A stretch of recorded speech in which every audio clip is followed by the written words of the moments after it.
Crispy chicken wings. আমার বাসায় কিন্তু কেএফসি বিএফসি চিকেন উইংস ফ্রাইটা কিন্তু আর আসে না। আমি বাসায় এমনভাবে তৈরি করি বাচ্চারা এবং বড়রা ঝাঁপিয়ে পড়ে, আর ওদের কথাই হচ্ছে যে মা, চিকেন উইংসগুলো কেএফসি বিএফসি থেকে অনেক মজার।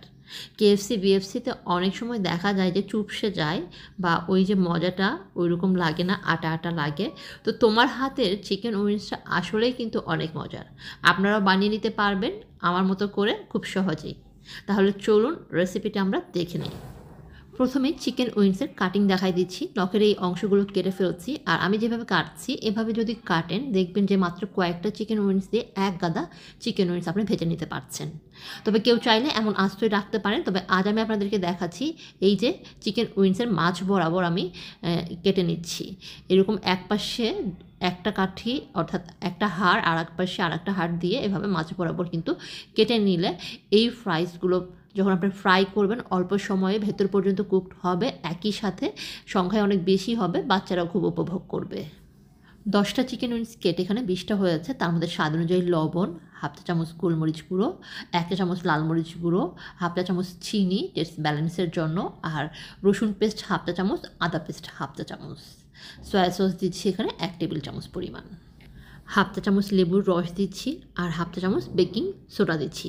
বেকিং সোডা দেওয়ার কারণে এটার ম্যারিনেশনটা যেমন ভালো আসবে, একই সাথে এটা ফ্রাই করার পর ক্রিসপিনেসটাও বেশ ভালো আসবে, তাই বেকিং সোডাটা অবশ্যই দেওয়ার চেষ্টা করবেন। সব কিছু একসাথে খুব ভালো মতো মাখিয়ে কেউ চাইলে কিন্তু সারা রাত ম্যারিনেট করতে পারেন, তবে আমি আধা ঘন্টা রেখে তারপর আপনাদেরকে চিকেন ফ্রাইগুলো প্রিপারেশন করে দেখাচ্ছি। একটা ডিম বিট করে নিয়ে এখান থেকে অর্ধেকটা ম্যারিনেশন করা চিকেনের মধ্যে অ্যাড করছি। চিকেনের সাথে খুব ভালো মতো মাখিয়ে এ পর্যায়ে এখানে 2 টেবিল চামচ পরিমাণ ময়দা দিচ্ছি।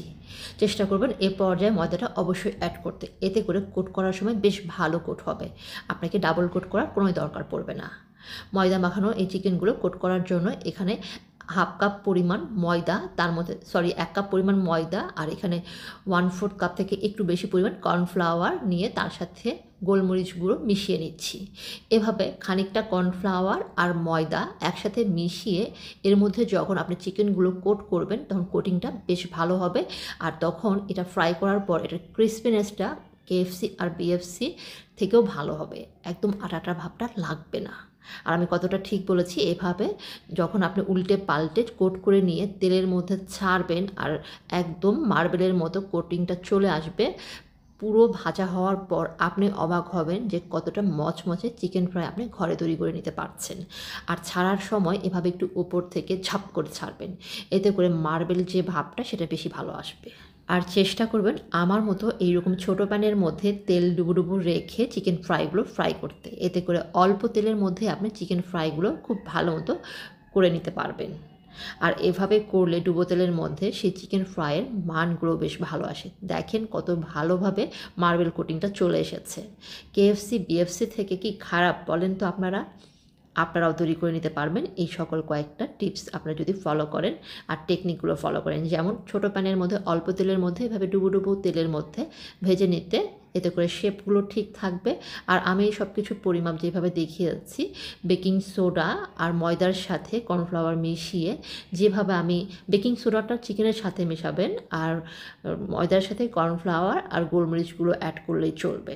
আর চিকেন ম্যারিনেশনের সময় লবণটা ঠিকমতো দিলে ময়দার সাথে লবণ দেওয়ার কোনোই দরকার পড়ে না। যেহেতু চিকেন উইংসগুলোর মাঝখান থেকে কেটে নেওয়া, তাই এই চিকেন উইংসগুলো ফ্রাই করার সময় একটানা 6 মিনিট ধরে ফ্রাই করলে ভেতর পর্যন্ত কুক হয়ে যাবে, একই সাথে বাইরের কালারটাও সুন্দরভাবে চলে আসবে।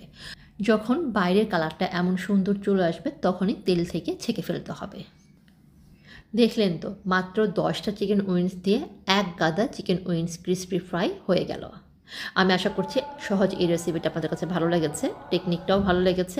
ভালো লেগে থাকলে বেশি বেশি করে শেয়ার করবেন, যেন বাকিরাও দেখে বাসায় তৈরি করে নিতে পারে। সবাই খুব ভালো থাকবেন। নেক্সট ভিডিও দেখার জন্য আমন্ত্রণ রইল। আজকে পর্যন্ত আল্লাহ হাফেজ।